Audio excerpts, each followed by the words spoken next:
देख रहे हैं हर खबर और मैं हूं आपके साथ जागृति खंतवाल। रुक करते हैं खबरों की ओर। आदमपुर से कांग्रेस विधायक कुलदीप बिश्नोई 4 अगस्त को बीजेपी में शामिल होंगे। 4 अगस्त को सुबह 10 बजे के करीब कुलदीप बिश्नोई बीजेपी मुख्यालय में बीजेपी का दामन थामेंगे। तो वहीं आपको बता दें कि कुलदीप बिश्नोई को बीजेपी के राष्ट्रीय अध्यक्ष जेपी नड्डा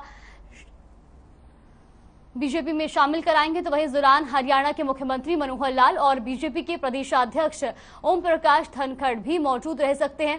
वहीं बीजेपी में शामिल होने से पहले आज कुलदीप बिश्नोई आदमपुर में अपने समर्थकों से मुलाकात करेंगे।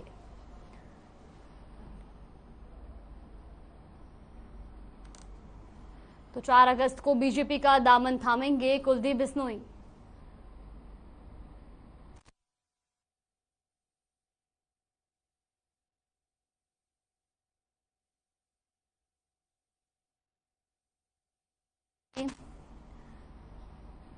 बीजेपी के राष्ट्रीय अध्यक्ष जेपी नड्डा बीजेपी की उन्हें सदस्यता दिलाएंगे और कुलदीप बिश्नोई ने इसी को लेकर ट्वीट भी किया है। उन्होंने अपने ट्वीट में भी लिखा है 4 अगस्त 10:10।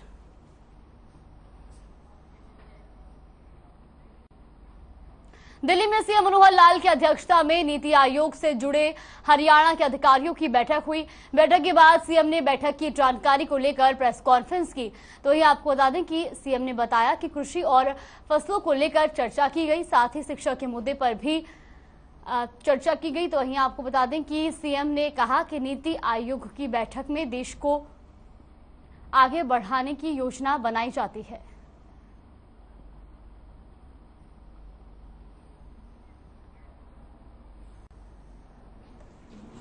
नीति आयोग के माध्यम से अपने देश को हमको कैसे दुनिया में आगे नंबर 1 अपना देश कैसे बने और हर प्रदेश का कंपटीशन में जो स्थान है उसका कंट्रीब्यूशन देश की आर्थिक व्यवस्था में कैसे बने।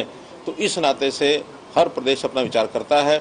कृषि में अलग अलग पहलू, किसान की आय डबल कैसे हो, डाइवर्सिफिकेशन के नाते से हमको जिन फसलों की ज़्यादा आज आवश्यकता है उसमें हम कैसे एंटर करें। खास करके जैसे अगला वर्ष अंतर्राष्ट्रीय मिलेट ईयर ये मनाया जा रहा है, तो मिलेट ईयर के नाते से ये अब एक तय विषय है कि हमारी जो खान पान में जितना मोटे अनाज का उपयोग होगा उतना शरीर के जो हमारी जो ज़रूरतें हैं वो ज़्यादा पूरी होंगी, शरीर स्वस्थ होगा। और खासकर कोविड के बाद तो ये सिद्ध हो गया है कि इसका हमें मिलेट का उपयोग ज़्यादा करना चाहिए। शिक्षा भी जो हमारी नेशनल एजुकेशन पॉलिसी उस अनुसार हम कितना उसके लिए तैयारी कर चुके हैं। हमने डिक्लेयर किया है कि देश भले ही 2030 तक हमारी जो एनईपी को अपनाएगा, हम नेशनल एजुकेशन पॉलिसी को 2025 तक पूरा करेंगे। बहुत से परिवर्तन हमने उसमें कर दिए हैं। KG to PG ये हमने परिवर्तन कर दिया है। कुछ जो ऐसे कोर्सेज जो पहले केवल इंग्लिश में होते थे उनको मातृभाषा यानी हिंदी में हमने उसको शुरू कर दिया है। ज़्यादातर जो सरकारी स्कूल थे पहले केवल हरियाणा एजुकेशन बोर्ड के साथ जुड़े हुए थे, अब हमने उसको जो हमारा CBSE उसके कोर्स के साथ भी जोड़ा है। ऐसे शिक्षा में जितने भी हमारे आगे विषय आए हैं उसके ऊपर मैंने विचार किया है। हेल्थ का भी जो पैरामीटर्स हैं, सारे देश भर के जो पैरामीटर्स हैं उसमें हम हर एक क्षेत्र में एवरेज जो नेशनल एवरेज है उससे हम ऊपर हैं। हेल्थ में भी हम हाई जो हमारा कुछ पैरामीटर्स खास करके मेवात जिला है, एस्पिरेशन डिस्ट्रिक्ट है, उसके अंदर जरूर थोड़े कम हैं। पलवल जिले के कम हैं, अन्यथा हमारे बाकी जो सारे 20 जिले हैं वो नेशनल एवरेज से ऊपर हैं। जो देश के 100 डिस्ट्रिक्ट टॉप 100 डिस्ट्रिक्ट्स हैं उसमें हमारे 20 जिले आते हैं। तो इस प्रकार इन सब विषयों पर आगे बढ़ते हुए और आज हमने सारी चर्चा की है। तो मनोहर लाल की बड़ी बातें आपको बता दें, नीति आयोग की बैठक में बनती है योजना, देश को आगे बढ़ाने के लिए बनती है योजना। स्वास्थ्य और शहरी निकाय के मुद्दों पर हुई चर्चा।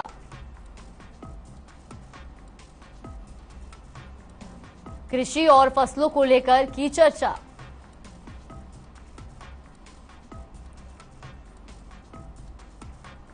प्राकृतिक खेती को बढ़ाने पर हुई बातचीत।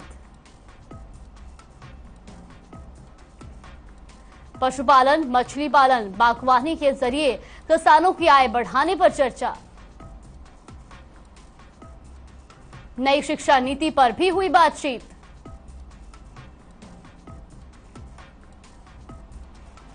केंद्र ने 2030 में नई शिक्षा नीति लागू करने का रखा लक्ष्य। छात्रों को तकनीक से जोड़ने के लिए बांटे गए टैबलेट। हरियाणा सरकार के स्कूलों को हरियाणा बोर्ड के साथ साथ सीबीएसई से जोड़ा गया। स्वास्थ्य के मामले में हमारा प्रदर्शन राष्ट्रीय औसत से अच्छा। नीति आयोग ने नई इनोवेशन की सूची में हमें तीसरा स्थान दिया। रोजगार के साथ स्किलिंग बढ़ाना सरकार का लक्ष्य। नीति आयोग ने निजी संस्था सीएमआईई के बेरोजगारी के आंकड़ों को झुठलाया। नीति आयोग के मुताबिक हरियाणा में केवल 8% बेरोजगारी दर।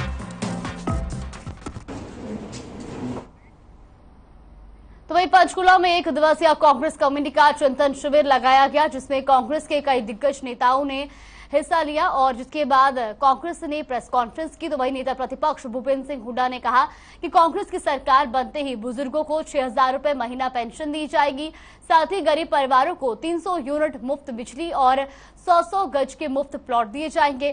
साथ ही पदक विजेता खिलाड़ियों को फिर से उच्च पदों पर नियुक्तियां दी जाएंगी। साथ ही इससे पहले प्रदेश अध्यक्ष चौधरी उदय भान ने चिंतन शिविर को संबोधित करते हुए सभी को भरोसा दिलाया कि पार्टी नेतृत्व गठबंधन सरकार को सत्ता से बाहर करने के लिए संकल्पबद्ध है और लोग कांग्रेस की तरफ उम्मीद लगाए हुए हैं।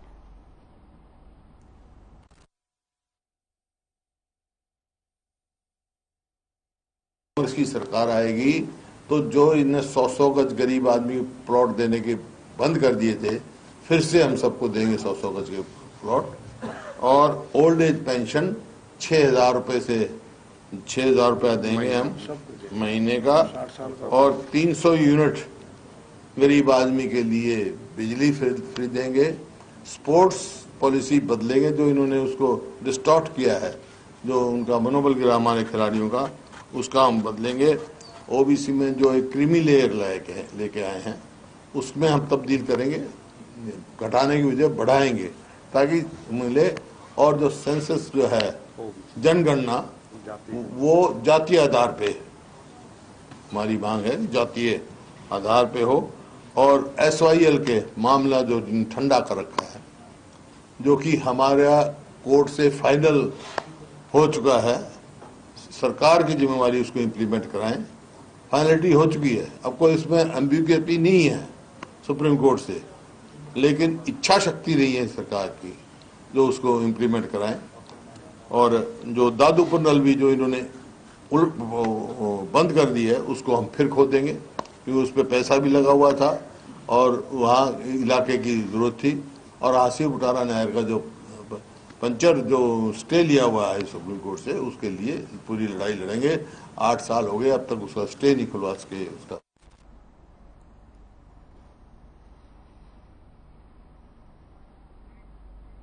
हरियाणा के सरकारी स्कूलों में पढ़ने वाले लाखों विद्यार्थियों को सत्र बीत जाने के बाद किताबें मुहैया करवाई जाती रही हैं।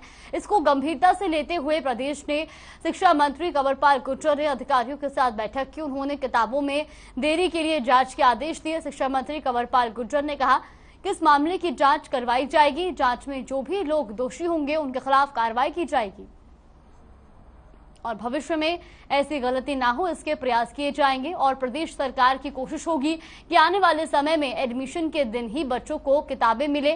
शिक्षा मंत्री कंवरपाल गुर्जर ने बताया कि भारी मात्रा में हरियाणा के स्कूलों के लिए ड्यूल डेस्क खरीदे जा रहे हैं। उन्होंने कहा कि 200 करोड़ रुपए की लागत से प्रदेश के सभी स्कूलों में ड्यूल डेस्क उपलब्ध कराए जाएंगे। इसके लिए विभागीय अधिकारियों को दिशा निर्देश भी जारी कर दिए गए हैं।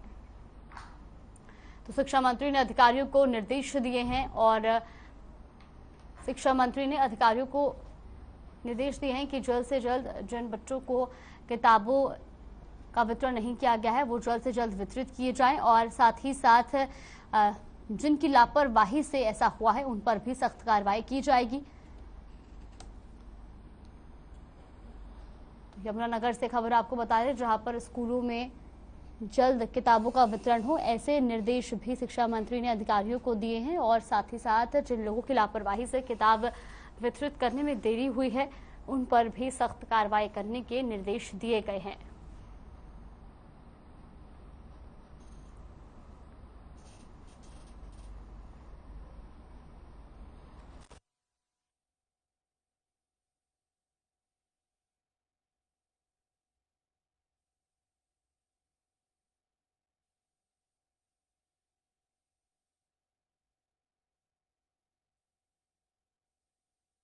खबर आपको बता दें, जहां पर शिक्षा मंत्री ने अधिकारियों को निर्देश दिए हैं कि जल्द से जल्द स्कूलों में किताबों का वितरण हो। आपको बता दें कि छात्रों के एडमिशन के बाद भी अभी कई छात्रों को किताबों का वितरण नहीं हुआ है, जिस वजह से छात्रों को दिक्कत हो रही है। तो ऐसे में शिक्षा मंत्री ने अब अधिकारियों को जल्द से जल्द छात्रों को किताबें वितरण करने के निर्देश दिए हैं और इसके अलावा जिनकी लापरवाही से ऐसा हुआ है उन पर भी सख्त से सख्त कार्रवाई करने के लिए निर्देश दिए गए हैं। और साथ ही साथ शिक्षा मंत्री का कहना है कि जो भी लोग इसके दोषी पाए जाएंगे उन पर सख्त कार्रवाई की जाएगी। तो स्कूलों में जल्द ही किताबों का वितरण हो, ऐसे भी उन्होंने निर्देश दिए हैं। तो इसी खबर पर ज्यादा जानकारी के लिए हमारे सहयोगी सुरेंद्र मेहता हमारे साथ जुड़ गए। सुरेंद्र, सबसे पहले आपसे जानना चाहेंगे कि एडमिशन होने के बावजूद भी अभी कई छात्रों को किताबें जो है वो वितरित नहीं की गई है। ऐसे में अब शिक्षा मंत्री ने भी अधिकारियों को निर्देश दिए हैं, क्या कुछ पूरी जानकारी मिल रही है? बिल्कुल, हरियाणा में लाखों विद्यार्थी हैं पूरे स्टेट के, और उसके बाद जो एडमिशन होता है उसके कई दिनों बाद, कई महीनों बाद किताबें नहीं दी जाती। पहला सत्र खत्म हो जाता है, दूसरा सेशन खत्म हो जाता है, लेकिन किताबें नहीं दी जाती। ये लगातार शिकायतें थी लोगों की और अभिभावकों की और विद्यार्थियों की, बच्चे पढ़ाई से वंचित रह जाते हैं। इसी को लेकर जब ये संज्ञान में लाया गया मामला शिक्षा मंत्री के, तो उन्होंने तुरंत इस पर एक्शन लिया, अधिकारियों की मीटिंग बुलाई और उन्होंने सख्त हिदायतें और निर्देश जारी किए हैं कि जैसे ही विद्यार्थी का एडमिशन होता है उसी समय उसको किताबें मिल जानी चाहिए। और पिछले टाइम में जो भी गलतियां, जिस अधिकारियों की गलतियां हैं, जिसकी लापरवाही से ये कार्य चल रहा था, उन सब के खिलाफ कार्रवाई की जाएगी। जांच बैठा दी गई है और जो भी दोषी होगा उसके खिलाफ कार्रवाई की जाएगी, क्योंकि किताबें सबसे महत्वपूर्ण है, राम मटीरियल है बच्चों का पढ़ने के लिए। अगर वही नहीं मिलेगा, बच्चे पढ़ाई कहाँ से करेंगे, कैसे करेंगे? इसी तरीके काम चला रहे थे लेकिन काम नहीं चल रहा था, बच्चे भी परेशान थे, अभिभावक भी परेशान थे। इसी के चलते ये सारा मामला संज्ञान में लाया गया, तो उन्होंने सख्त कार्रवाई के आदेश भी दिए और बच्चों को एडमिशन के समय किताबें मिल जाएंगी, ऐसा उन्होंने आश्वासन भी दिया है। जी बिल्कुल सुरेंद्र, ऐसे में ये भी जानना चाहेंगे कि जिन छात्रों को अभी तक किताबों का वितरण नहीं किया गया है, कब तक उनको किताबें जो है वो वितरित कर दी जाएंगी?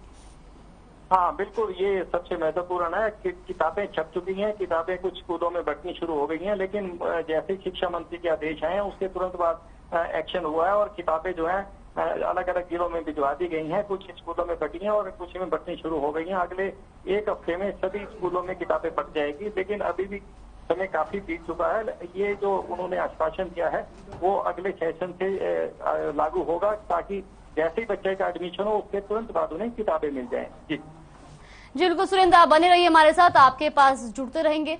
फिलहाल रुख कर लेते हैं यहाँ पर आके खबरों की ओर, जहाँ नेशनल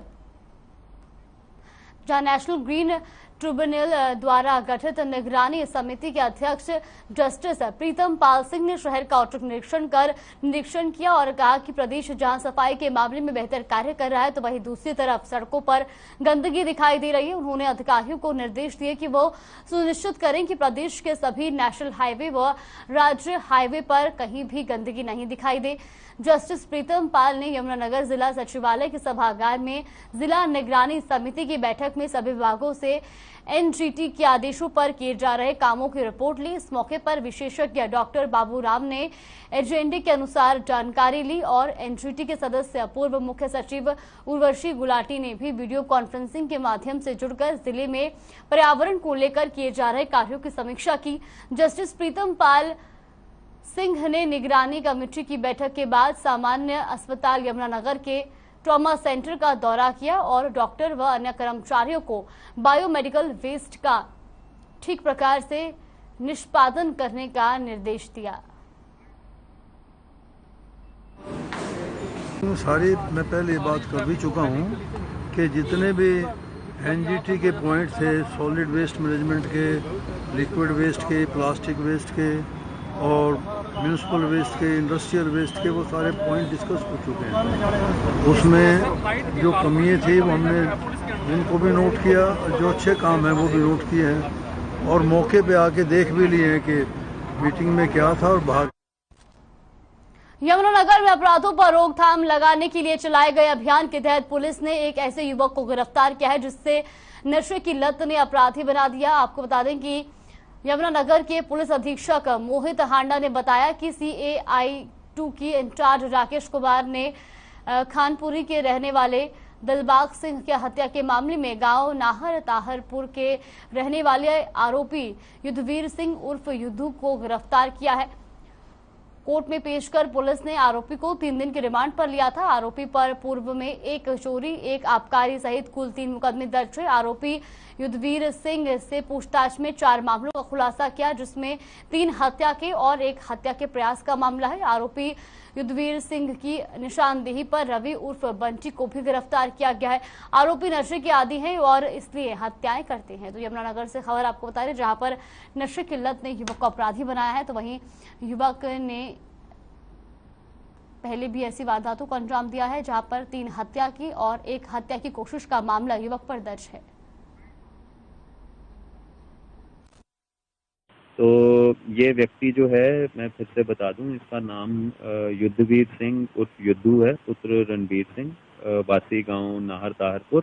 और बाकी घटनाएं तो इसने अकेले ही अंजाम दी हैं। और जो जनवरी 2019 की घटना है, जिसमें एक व्यक्ति जो मोटरसाइकिल से जा रहा था, तो गलत रास्ता बता के फिर इन्होंने उसकी चोट पहुंचाई, जिसकी बाद में हत्या हुई। और इसमें इसका एक साथी रवि उर्फ बंटी पुत्र पालाराम, ये भी उसी गांव का, गांव नाहर ताहरपुर का जो है, वो इसके साथ इस हत्या की साजिश में शामिल था। तो नशे की लत ने युवक को अपराधी बनाया है, ऐसा कहना है। वही युवक ने 3 हत्याओं को अंजाम दिया है और 1 हत्या की कोशिश भी युवक द्वारा की गई है। वही पुलिस ने अब युवक को उसके साथी के साथ गिरफ्तार कर लिया है। तो यमुनानगर में CIA2 की टीम के हाथ हत्या, चोरी और लूट का आरोपी चढ़ा है। वहीं नशे की लत ने युवक को अपराधी बनाया है और पुलिस ने युवक को साथी के साथ गिरफ्तार कर लिया है।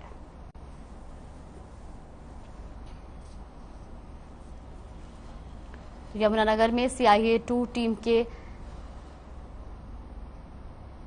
टीम ने हत्या, चोरी और लूट के आरोपी को गिरफ्तार किया है। और आपको बता दें कि नशे की लत ने युवक को अपराधी बनाया है, तो वही पुलिस ने युवक को उसके साथी के साथ गिरफ्तार कर लिया है।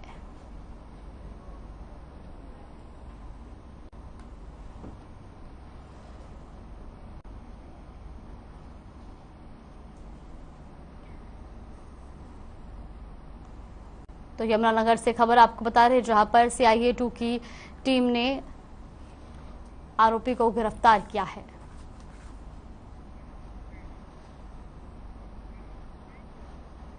करनाल में विजिलेंस टीम को एक बड़ी सफलता हाथ लगी है। आपको बता दें कि टीम ने ट्रेजरी विभाग में घूसखोरी लेते हुए असिस्टेंट अकाउंटेंट और डाटा ऑपरेटर को 3.5 लाख की रिश्वत लेते हुए रंगे हाथों गिरफ्तार किया है।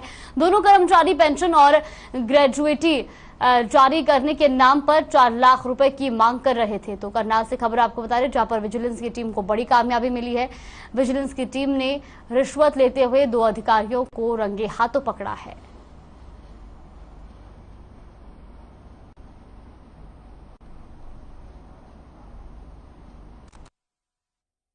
कमिटेड लोन की एवज में उन्होंने इस विभाग के जो कर्मचारी हैं, उन्होंने इनसे बातचीत की कि भाई आपको पैसे देने पड़ेंगे, अदरवाइज आपका ये लोन नहीं हो पाएगा। तो उसके बाद जैसे पहले एक घरोंडा से हैं, कंप्यूटर ऑपरेटर हैं इसी विभाग के, और दीपक उनका नाम है। उन्होंने फिर आगे जो पंचकुला में इनके बड़े अधिकारी हैं, AG ऑफिस में एक AAG हैं, additional audit account officer, additional assistant account officer, उनसे इन्होंने बातचीत की। तो उन्होंने फिर इनको बताया कि 4 लाख रुपए लगेंगे आपके, तब आपका ये 13.5 लाख रुपए का लोन पास होगा। सोनीपत की पुरानी गुड़ मंडी डाकखाने वाली गली में बंद मकान में बुजुर्ग का शव मिलने से सनसनी फैल गई। 82 साल के बुजुर्ग रामनिवास का शव बाथरूम में पड़ा मिला। रामनिवास पिछले लंबे समय से बीमार चल रहा था, तो वही मृतक की पत्नी थी। पत्नी जो है वो बिस्तर से उठने में असमर्थ है और ऐसे में पति पत्नी दोनों 10 दिन से मकान के अंदर बंद थे। तो वही मकान से बदबू आने पर जब पड़ोसियों को शक हुआ तो उन्होंने पुलिस को मामले की जानकारी दी। मकान का दरवाजा खुलने पर बुजुर्ग महिला भी अपने कमरे में बिना कुछ खाए पिए अचेत अवस्था में मिली, जिसको इलाज के लिए एक निजी हॉस्पिटल में भेजा गया। तो वहीं आपको बता दें कि मृतक रामनिवास की बेटे की पहले ही मौत हो चुकी है और मौके पर पहुंची पुलिस ने रामनिवास के शव को कब्जे में लेकर पोस्टमार्टम के लिए नागरिक अस्पताल भेजा और मामले की जांच में जुट गई है।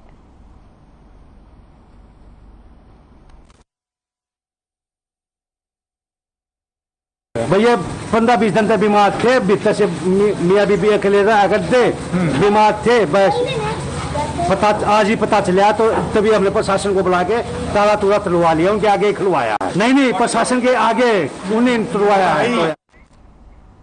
झज्जर जिले की यादव कॉलोनी में जयपाल नाम के युवक का शव मिलने से सनसनी फैल गई। तो वही स्थानीय लोगों ने इसकी सूचना पुलिस को दी। घटनास्थल पर पहुंची पुलिस ने मृतक के शव को कब्जे में लेकर पोस्टमार्टम के लिए भेज दिया है। मृतक जयपाल के परिजनों ने अपनी बहू पर शक जाहिर किया है। फिलहाल पुलिस मामले की जांच में जुट गई है।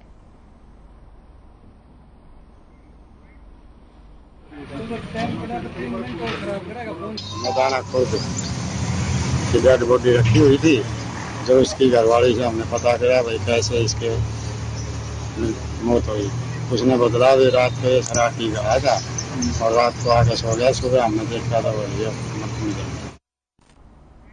बुलेटिन में फिलहाल के लिए बस इतना ही। आप देखते रहिए हर खबर।